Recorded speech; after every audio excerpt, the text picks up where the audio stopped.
Before you listen, if you enjoy the stories and want to hear more, then please consider subscribing. Most of you listening aren't subscribed, so please take this time to subscribe. Turn on notifications so you'll never miss a story and be the first to hear. You'll also be supporting me. Thank you.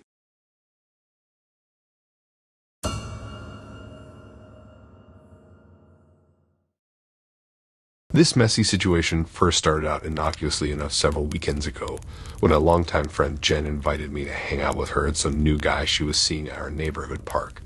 I was happy to finally meet this mysterious boyfriend she'd been gushing over for weeks. When I arrived at the park, Jen eagerly introduced me to her artsy graphic designer beau, Zach, who seemed really sweet and clearly adored Jen. And with him was Zach's college buddy Dan, who they said tended to be their awkward constant third wheel.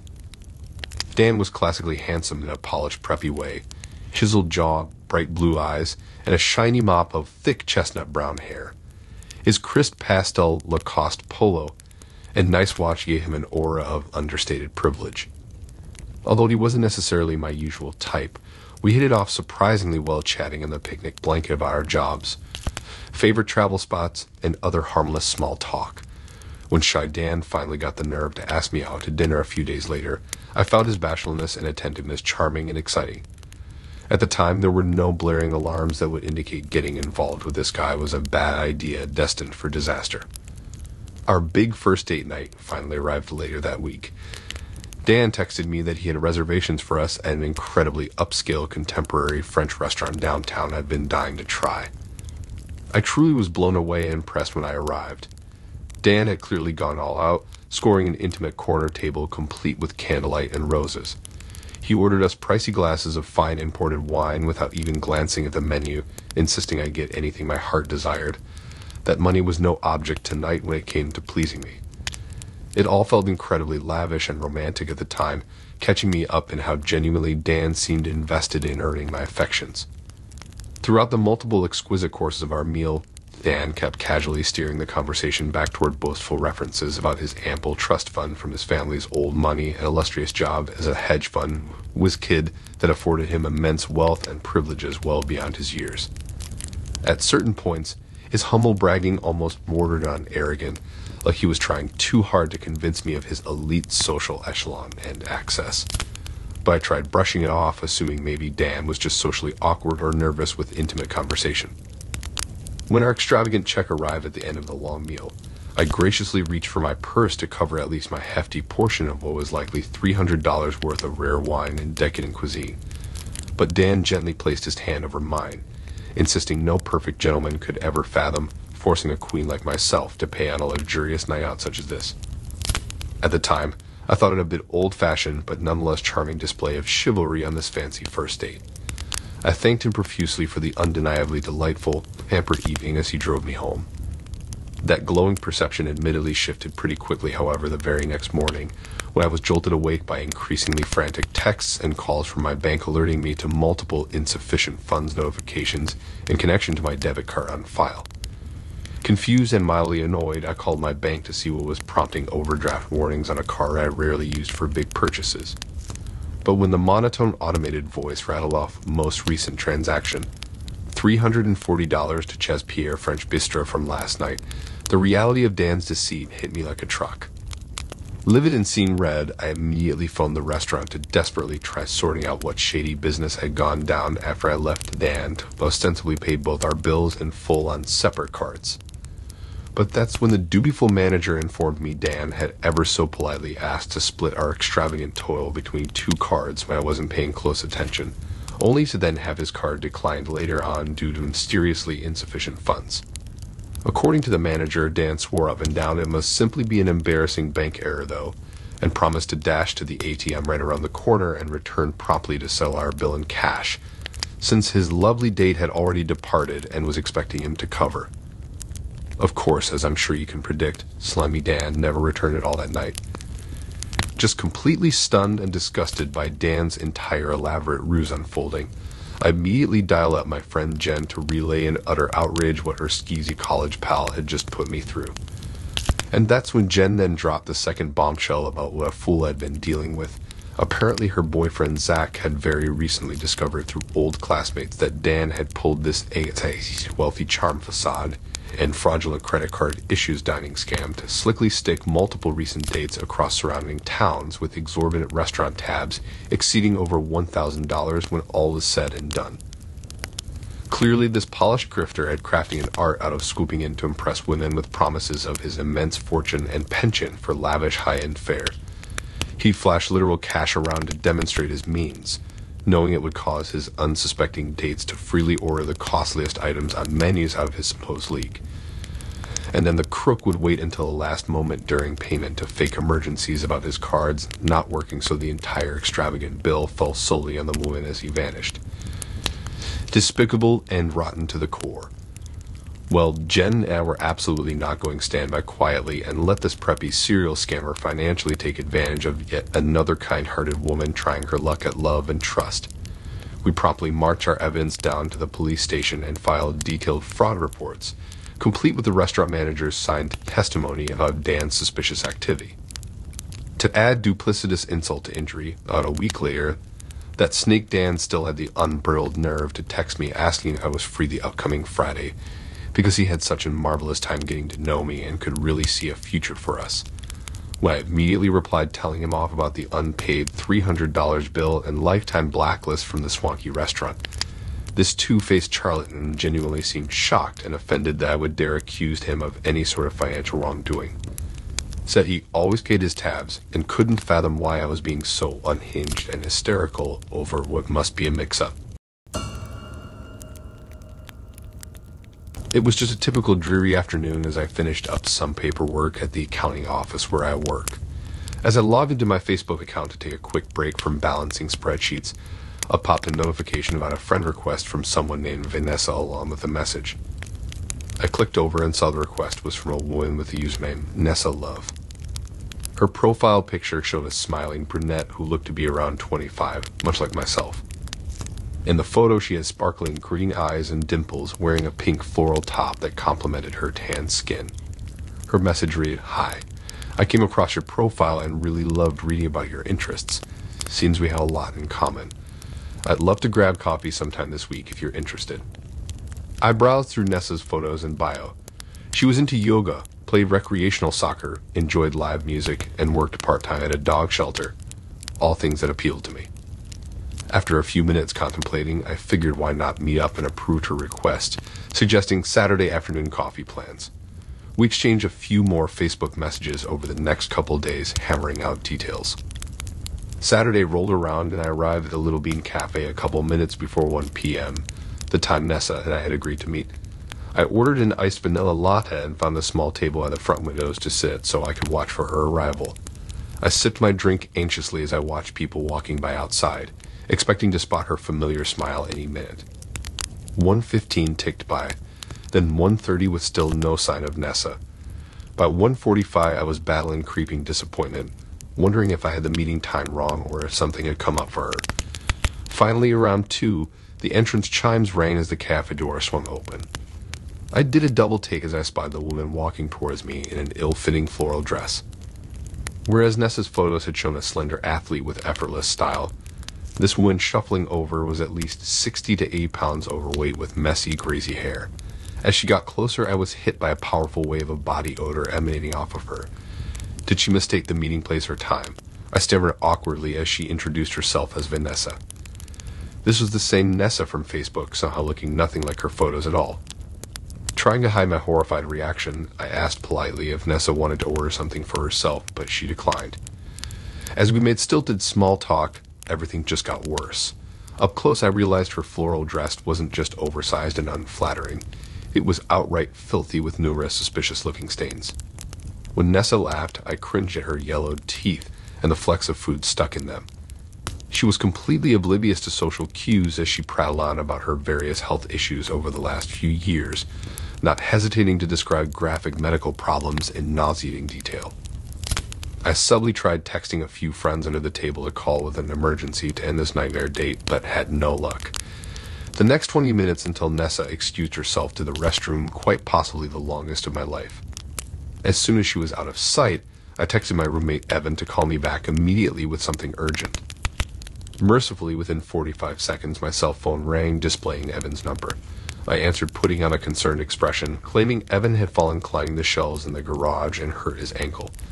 Nessa had just exited the bathroom and was making her way back as I fake apologized for having to suddenly leave to aid my injured roommate. I could see her appalled disappointment from across the cafe as I gathered my things in a rush. She protested loudly, causing some side-eye from other patrons. As I edged closer to the exit, I threw out promises to reschedule in hopes of placating her, knowing full well I would never meet this catfish again. The door chime sounded like angels singing as I escaped onto the sidewalk, breathing a sigh of relief. Over the next week, my phone blew up with nonstop calls and texts from Nessa alternating between pleading for another chance and angry accusations that I was shallow for rejecting her. I politely reiterated that I just didn't think we were compatible. The harassment escalated from there, with her sending long emotional rants at all hours. Increasingly unhinged, she somehow knew things about me I never told her. The street I grew up on, my childhood dog's name, schools I attended. I started feeling like she was stalking me online and hacking my accounts. One evening, Nessa crossed a line and threatened to go to my workplace and family to tell them I assaulted her if I refused to go out again. I was losing sleep by this point, deeply unnerved by her lying threats. Then, incredibly late one weeknight, I startled awake to see a shadowy figure next to my bed whispering my name. I scrambled to turn on my bedside lamp, only to find Nessa standing over me, ranting that I owed her the date I promised. Shock and fear washed over me, realizing she had broken into my apartment. Somehow I managed to keep my voice steady as I talked her down, secretly using my phone to dial the cops behind my back as she monologued. An agonizing 7 minutes later, I heard police sirens approaching outside. Nessa froze in panic at the sound. When officers arrived, I explained the situation with her threats, stalking, breaking in, and refusing to leave. She screamed hysterically about false promises as police escorted her outside. After giving my statement at the station, officers notified me Nessa was formally banned from further contact due to harassment and breaking and entering charges. Terrified she might retaliate again, I almost filed a restraining order, but thankfully, after the dramatic police intervention, I never saw or heard from Nessa again.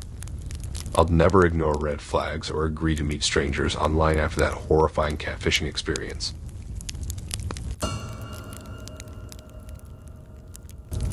I don't usually ask random girls out. When I saw her laughing while playing frisbee at the park with her golden retriever, I felt this spark. She had a great smile that lit up her whole face. When her pup ran over begging me to throw his slobbery toy, it felt like the perfect chance to chat her up. We ended up talking and joking around for over an hour. Her name was Amanda, and she had just moved to the area for a job as a graphic designer. I told her I was an accountant but made some corny jokes so she wouldn't think I was boring. She even laughed a few. Eventually, I got up the guts to invite her to grab a coffee together sometime. I was shocked when she said yes without hesitation and told me she was free the next day. We exchanged numbers and made plans to meet at this trendy new cafe called Jitters. I'll admit I agonized over what to wear for way too long, given it was just a casual coffee date. I changed outfit like 6 times. I don't know why, but I was more nervous for this than my last 3 first dates combined. When I walked into Jitters and saw Amanda waving at a table by the front window, wearing a blue sweater that perfectly matched her eyes, my stomach did a backflip. How was this girl even real and somehow interested in me? We ended up talking for hours, moving from coffees to sandwiches to desserts. The conversation flowed easily, and Amanda seemed fully engaged, asking me thoughtful questions and making me laugh with funny stories about her dog. We liked all the same podcasts, hated all the same politicians, and both had a secret obsession with early 2000s pop punk music. It was kind of uncanny. I found myself opening up more than usual, telling her about my goal of one day opening my own firm, my passion for rescuing shelter dogs inspired by my childhood at Pup Lucky, and how close I was with my mom since it had just been us 2 for years after my dad left. Instead of scaring Amanda off by being too candid too soon like had happened before, she confided that her dad had also left when she was young and that she became best friends with her aunt as a result. We closed down the cafe without even noticing the time flying by. Amanda suggested a walk through the nearby park so we could continue our conversation. Under the glow of street lamps surrounded by the smell of flowers from the garden plots, I worked up the nerve to lightly brush my fingers against hers. To my delight, she interlaced hers with mine. I was on cloud 9. This all seemed too good to be true. Until suddenly, Amanda froze, dropping my hand.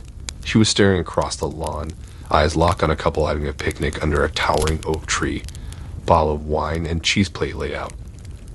I followed her gaze, confused why she was so transfixed. The guy looked vaguely familiar, but I couldn't place him. The girl's back was to us. "Amanda, are you—" I started to ask if she was okay, but she suddenly looked at me stricken, eyes shining with near tears. "I'm so sorry," she choked out. "That's Charlie, my boyfriend." My euphoric bubble popped instantly, replaced with shock and anger roiling in my gut.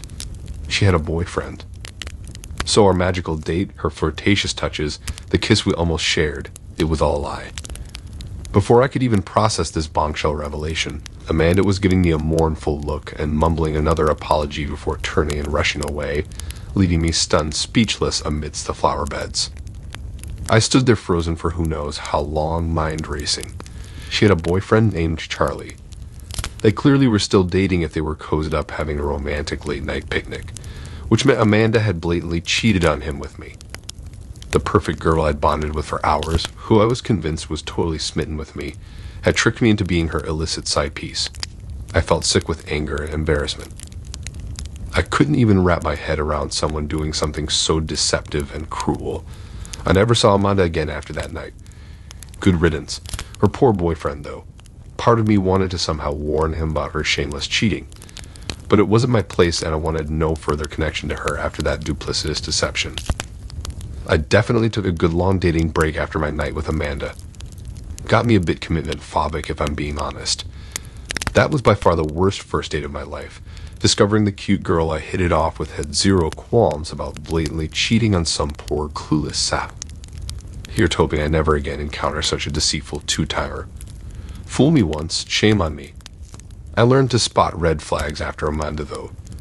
Trust broken is not so easily restored when someone shows their true cowardly colors like that. Hard pass on cheaters and liars from here on out.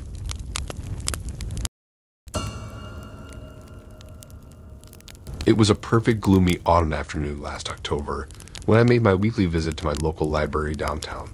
I strolled through the towering bookcases lining every wall and into the bright reading atrium at the back where overstuffed armchairs invited cozy reading nooks. I did one final loop around the new releases displays before grabbing a daunting military history tome and had my eye on. I eagerly sank into my usual favorite sun yellow armchair by the window, tucking my legs beneath me and settling in. About 20 minutes in, as I became engrossed in the Vietnam tactics analysis, I startled when someone leaned down close and said, "Excuse me, miss," in my ear. I glanced up, perplexed to see a gangly 20-something with untidy brown hair grinning at me uncertainly. He introduced himself as Johnny and stammered he'd noticed me in here before. I tried placing him but drew a blank. He was definitely not one of the regular retirees I chatted with. Out of politeness, I invited him to pull up a seat. Attempting friendly conversation, I asked what brought him to the library. Johnny gestured vaguely around us, saying he liked that it was quiet with lots of spots to simply relax. However, as we chatted more, I noticed he stammered and blushed any time our knees accidentally bumped while discussing favorite books and authors, though his eyes were difficult to read behind dark sunglasses he never removed. Eventually, a disembodied voice announced the library would close shortly. I began gathering up my things to leave when Johnny asked if he could get my number in case he had a book recommendation, since we apparently shared many general interests. Against my better judgment, I agreed, reminding myself to remain open. He immediately texted, "It's Johnny," as we parted ways from the now empty reading atrium. Over the next few days, he regularly texted things like, "Hope you had a nice day." That seemed innocuous enough. By Wednesday evening, Johnny worked up the nerve to ask if I had any interest in catching a movie together sometime. I hesitated, feeling uncertain, but all his messages had been perfectly friendly with no red flags, so I pushed away my slight wariness and agreed to dinner and a movie that Friday night. He quickly bought tickets for us to see the debut of the long-awaited Avatar sequel at the restored Vintage Theater downtown, securing seats in the very back corner. The next evening I spent far too long getting ready, unable to decide if I should dress it up for a date or keep things casual, considering this was a first meetup. I ultimately opted for semi-dressy with fitted emerald green halter top and dark jeans paired with strappy black heels. Johnny waved eagerly from the crowded lobby when I arrived at the theater with a few minutes to spare. We friendly debated popcorn merits while waiting in concessions line before heading inside the rapidly darkening theater to track down our assigned seats. I felt a flare of uncertainty sliding into the isolated corner seats as the last preview lit up the enormous screen. Johnny leaned close to say he'd heard the visuals for the Avatar sequel were truly game-changing cinema. I smiled tightly and turned my focus to the sweeping jungle vistas as the film began, very aware of his light occasionally grazing mine. About 30 minutes in, I jumped when Johnny's hand abruptly grasped midway up my left thigh. Mortified, I froze as he turned towards me with a lecherous grin and began slowly caressing higher. My stunned mind went blank, hyper-aware we were shrouded in darkness with strangers surrounding us unaware thanks to booming battle sound effects. Face-flaming, I firmly removed his creeping fingers, digging painfully into my leg now. I demonstratively crossed both legs away from him and leaned as far from his space as our seats allowed, blood roaring in my ears mixing with on-screen explosions. Apparently undeterred, Johnny resumed his attempts to grope me whenever the fill-in score crescendoed to conceal his loathsome movements. My skin crawled with his increasingly aggressive touches no matter how much I squirmed against the armrest. 20 excruciating minutes later, I bolted upright, making a beeline for the glowing exit sign during a lull in the cacophonous action sequences. I felt Johnny's claw-like grip lock around my forearm as I stumbled past him. Loud enough for nearby moviegoers to glance over curiously, he demanded to know where I thought I was going so urgently. I wrenched my throbbing arm from his bruising hold without response and rushed for the lobby, gasping back panicked sobs. The startled staff behind the concession counter looked over in concern when I choked out what had happened in the theater. They sprung into action, letting me call the police from their office phone while the manager swiftly had Johnny removed from Avatar. Authorities arrived in less than 10 minutes, taking my statement and contacting Johnny, though he claimed zero recollection of touching me inappropriately once confronted. Hours later, when police finally arranged a taxi to take me safely home, I was utterly drained from recounting events to officials, all the while internally second-guessing if I'd imagined or exaggerated things. Collapsing into bed well past midnight, I knew deep down Johnny had deliberately assaulted me for his own twisted gratification. Over the days that followed, I discovered Johnny had lied extensively about his identity and history. When police tracked him out of state, his record showed 2 prior public indecency charges at nearly the same theater years before that had merely yielded warnings. Authorities informed me such cases rarely lead to convictions without proof of harm. They could only suggest a restraining order if he reappeared. Small comfort without evidence, but Johnny thankfully vanished from my life as fast as he had invaded it. In subsequent weeks, however, I found myself plagued by paranoid visions of Johnny lurking everywhere I went, destroying any fragile sense of safety I'd regained. At my therapist's firm urging, I finally attended a local support group for victims of abuse and harassment. I broke down sharing my chilling story, comforted listening to others recount similar betrayals of trust. In time and with self-care, I felt whole enough to cautiously trust again, on my terms alone. In hindsight, Johnny had unsettled me from the very start, despite seeming utterly harmless on the surface. My instincts sensed he was odd, yet I had ignored those warning bells simply to be nice. But never again. I refused to ignore intuition for the sake of politeness at the expense of my safety and sanity. Going forward, I vow to stay alert and keep personal alarm sirens on high no matter what.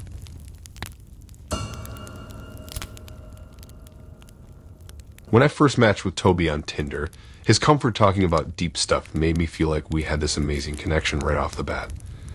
He was eager to progress things almost immediately into acting like my serious boyfriend after only a couple dates. At 25 and still terribly single, part of me enjoyed the whirlwind fairy tale treatment. But in hindsight, those were all red flags I ignored from the start, craving that rom-com happy ending regardless of any lurking bad vibes. After our third dinner out getting all cozy chatting for hours, Toby asked gently about past relationships. He seemed very concerned whether any old boyfriends still contacted me these days. Laughing it off, I explained my pitiful drop between meaningless flings. But weird tension flashed across Toby's face hearing I remained friends on Facebook with a few exes.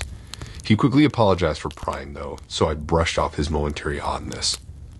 Our whopping 4 whole weeks together by then felt effortless enough that I gave Toby a key to my apartment when he broached moving things intimacy-wise to that 24/7 level. Soon his toothbrush joined mine, and he began leaving changes of clothes in my hamper, gradually marking his subtle territorial shifts onto my space. But that's also right when Toby's obsessiveness began feeling less intimate and more ominous. My casual solo plans with longtime girlfriends elicited pouting guilt trips, often derailing my nights out, and gaps between his constant check-in texts drew sullen accusations about what male company I must be entertaining elsewhere behind his back. One weekend, a huge work deadline had me begging for just 48 uninterrupted hours to focus. Toby begrudgingly agreed to give me space with the solemn devastation of a war bride sending her soldier off indefinitely. Still, I sighed relief sinking into my writing cocoon at last, until mere hours of blissful silence later when incessant pounding on my front door jolted me alert again. There stood Toby clutching wilted convenience store flowers and a soggy greeting card covered in splotchy blue ink stains.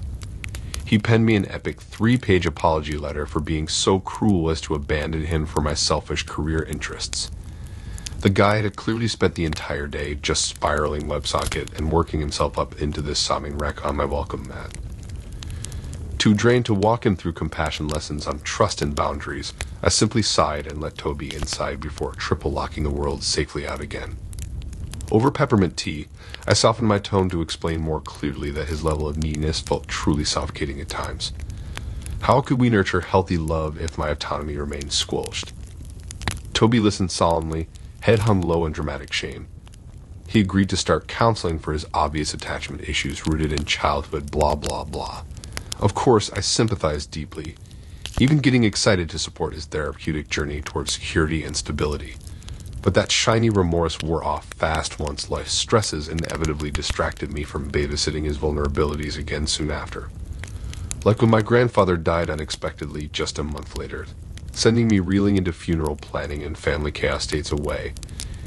Gone only a few days, I came home exhausted to find every inch of my apartment filled to the brim with flower arrangements. Big showy displays flooding tables, countertops, even layering the floor until I literally couldn't walk without trampling roses underfoot.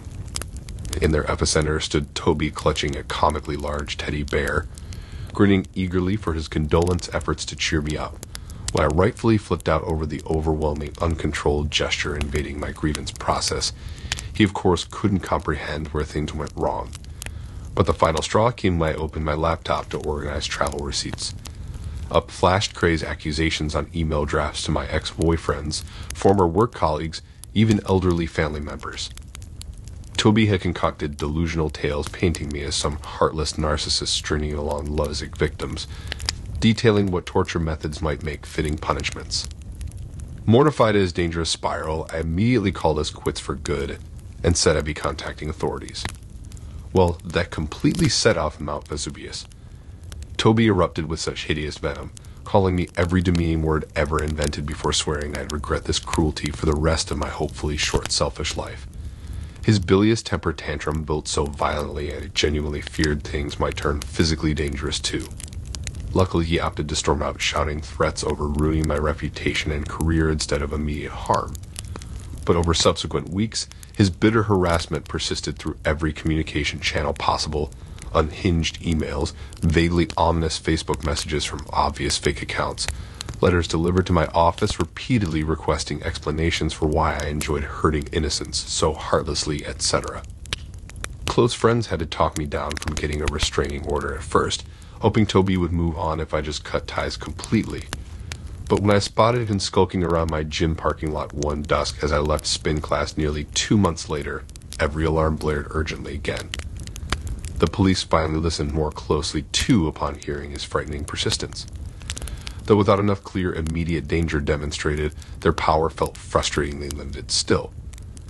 I ended up moving across town shortly after and invested in home security measures, just praying to deter that psycho away for good. God only knows what other poor girl might fall under his love-struck chokehold next. For me, the wound slowly healed once removed entirely from the epicenter of such chaos. But I still drive extra cautious and aware of cars potentially following too close behind when darkness falls.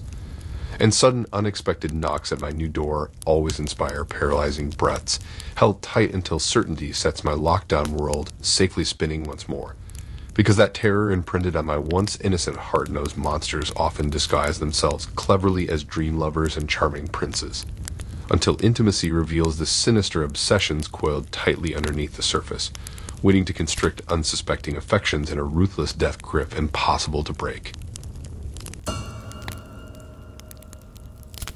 Swiping on apps trying to weed out creepers or incompatible zodiac signs has felt pointless lately in the wasteland of one-word conversation starters and blurred gym selfies. But Davison thinks artsy photo reigniting that woo intriguing. Instinct felt promising. We clicked fast bonding over niche podcasts and rescue cats before moving things offline. After days of effortless text banter about everything under the sun, I finally met Davis in person for pizza last night. Just as charming behind the scruff and square glasses, conversation flowed from debate over pineapple topping to which Hogwarts houses we identified with. No awkward gaps the whole night, even after polishing the pie off. I felt a definite spark when Davis walked me in my car, lodged between deja vu familiarity and butterflies, hoping there'd be a goodnight kiss. Sure enough, under the neon pizzeria overhang, we shared a kiss sweeter than the leftover fennel sausage aftertaste. Already looking forward to date number 2, I drove off grinning about finally clicking with someone special. Until I found zero trace of Davis today, despite having just set plans to meet at a coffee shop tomorrow morning. Their dating profile had inexplicably vanished, our previous messages wiped from the app like they'd never existed. The number I had used to chat the last 2 weeks went straight to a disconnected tone. Unease pooled in my gut. I tried not freaking out. Maybe they deleted their profile after our great date, anticipating things getting more serious. But why ghost without explanation? And what about the disconnected number if they had just gotten a new phone or something? I spiraled through rational possibilities before finally digging up Davis' last name for our date convo, recalling what podcast he hosted. I meticulously combed the internet, but no Podstation, social media, or professional sites had any mention of such a person existing in my city. Or anywhere. Hoping against hope it was just an obscure alias, I even scanned online records for anyone with the initials DI born around the 1990s age they claimed and other personal history tidbits I remembered. Still nothing. Sweaty and shaking, I pulled up screenshots I had sent friends pre-date asking if they saw the same handsome blue-eyed guy or just a blurry overexposed background. Each slowly confirmed an indistinct hazy figure that could have been anyone. But how? The date played over in my mind, now riddled with holes. Bland stock replies to my favorite hometown stories, claiming no social media to share, random gaps between recounting jobs and college. I squeezed my eyes shut, feeling ill as scattered anomalies now screened orchestration from. Who?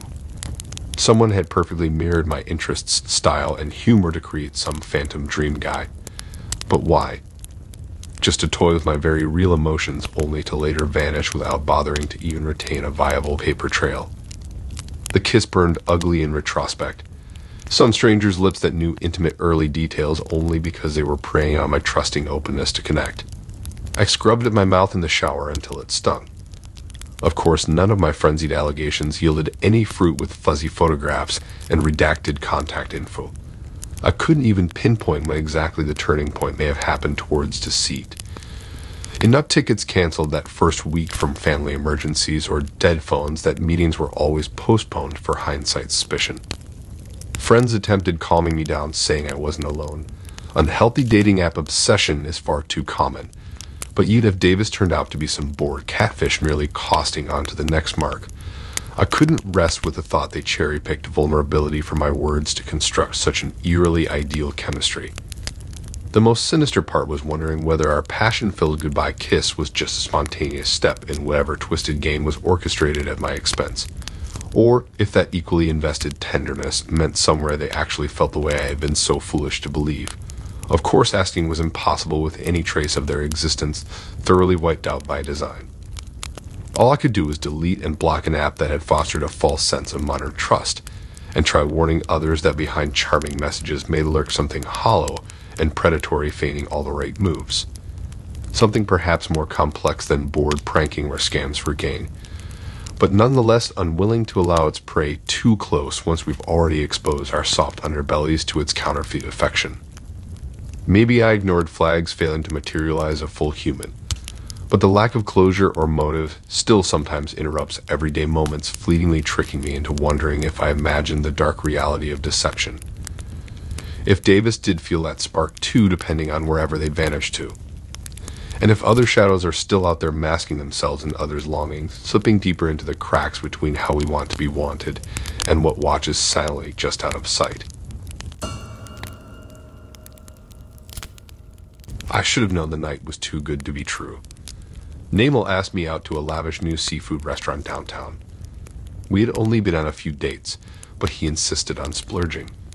Order anything you like, price is no object, he proclaimed grandly upon arriving.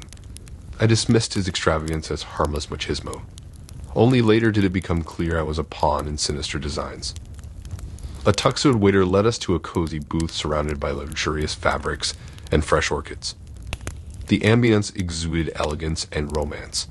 Namel grinned eagerly, encouraging me to try the chef's finest selections: oysters, lobster, rare vintage wine. He insisted we go all out. I pointed out entrees well over $50 that seemed excessive. But Namel waved off my protests suavely, reiterating money was no boundary for him tonight. Persuaded by his charm, I took the rare opportunity to dine lavishly. Course after decadent course emerged, each more rapturous than the last.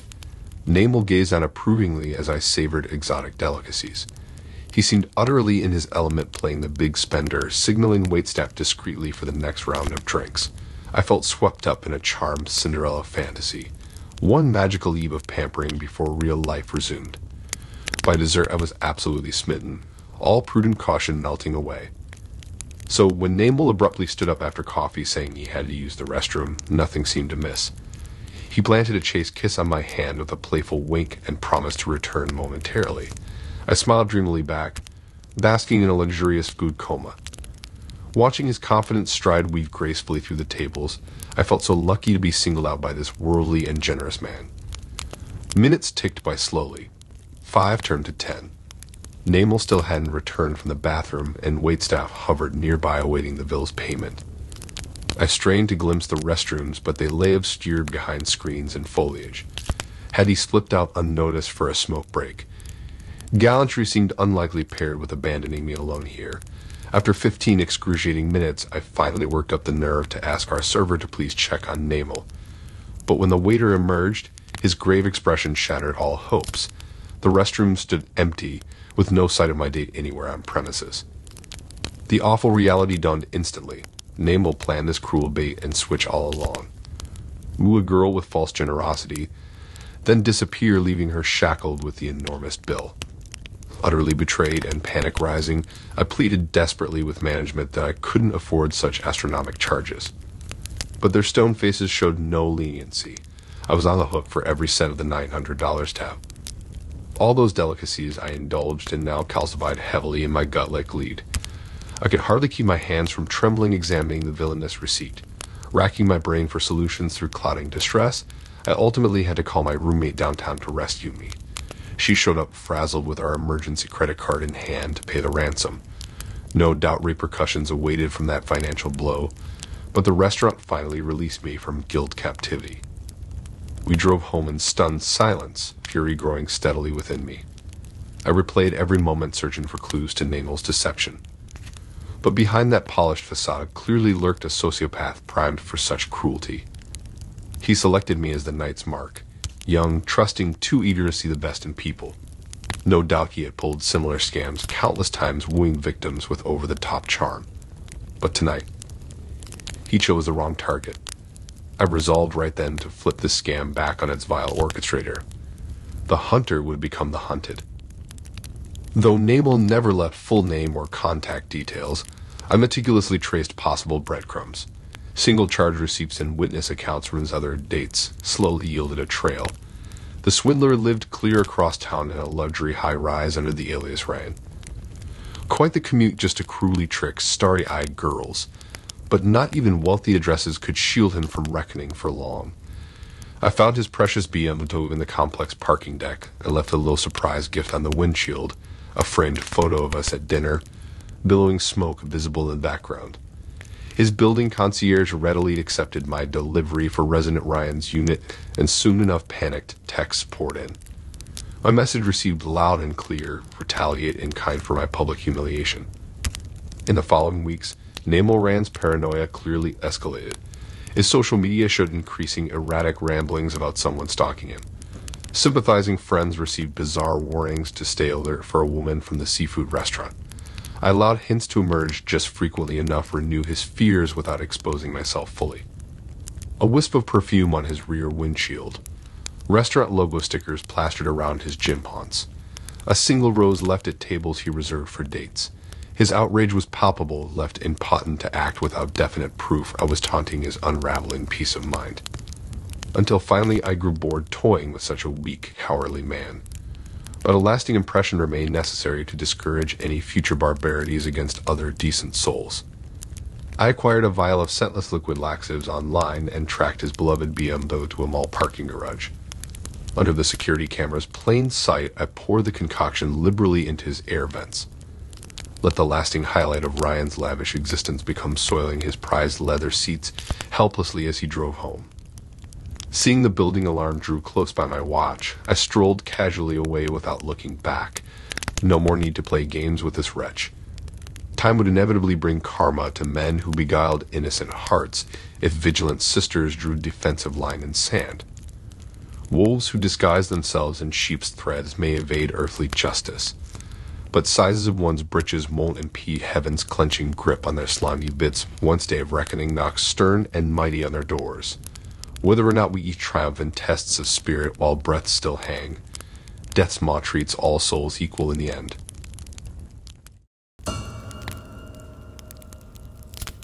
I should have known it was too good to be true when David's opening line on Tinder wasn't crude or overtly weird. He seemed genuinely interested in me for me. Not just my rack or rear like 99% of the other matches flooding my inbox each night. When he casually asked thoughtful questions about my job, my interests, even my pet rabbit Marshmallow, I felt amazed someone on this sketchy hookup app wanted anything besides a quick roll in the sheets. Over the next few weeks, David won me over with his refreshingly respectful move at a snail's pace, in no rush to meet yet never lapsing between warm check-ins daily. He was sweetly old school like that, insisting we establish real roots before risking souring something so promising over superficial factors like physical chemistry. It's all the stuff epic romances are built from. My mom's warnings about online stranger danger started to seem foolish now. So when David finally asked to go out in person, I joyfully agreed. Something casual first, of course. We'd simply chat over steaming lats at the new cafe near me, his treat. I spent way too long perfecting my makeup and curls as though this was a full-blown dinner date. But can you blame me? After so long banished to disappointingly creepy Tinder bros and embarrassing catfish, Prince Charming himself wanted to ride up on his white horse at last. My girlish daydreams galloped even more out of control seeing David smiling by the coffee counter, unfairly sexier than all profile photos let on. When he pulled my chair up politely with a soft kiss on my burning cheek, the hours flew by like blissful minutes. We mused over everything under the sun, favorite films, college misadventures, political hot takes, even the meaning of life itself.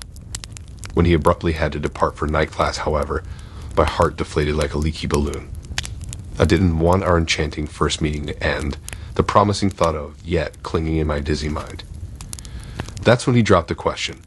Could we risk turning this coffee huddle into a proper dinner date tomorrow night instead? Elated butterflies soared violently inside me again, until a second later when an unfamiliar lady I'd somehow overlooked by the window abruptly screeched David's name in blood-boiling fury from across the room. Confused, I glanced up to see a stereotypical Karen stomping over in a huff, expensive heels violently assaulting my eardrums. Her meticulously styled blonde bob swayed menacingly with each anger-fueled step. Oh, this had bad Lifetime movie plot written all over it. Who the hell is this? Huh. The woman spat with cruelty, waving manicured red claws in my petrified face. Did you follow this girl here, or did she actually convince herself your lies could be real?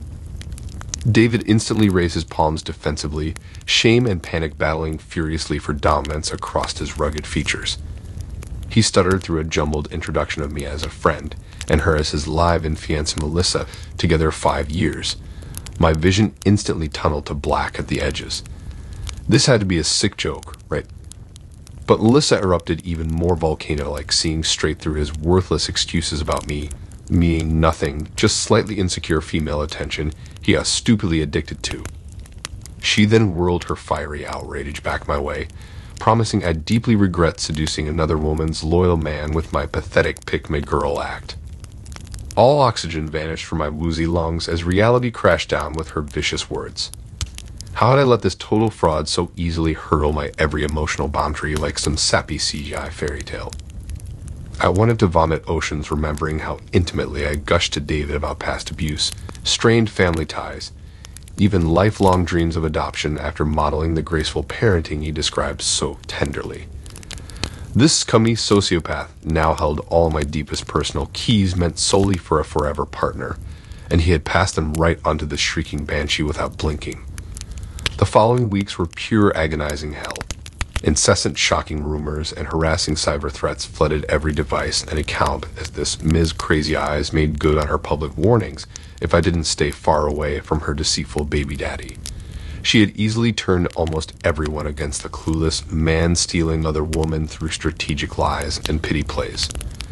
And those former allies now despised my forsaken existence too, spitting literal dirt with each slut-shaming stone cast my way across campus and social media.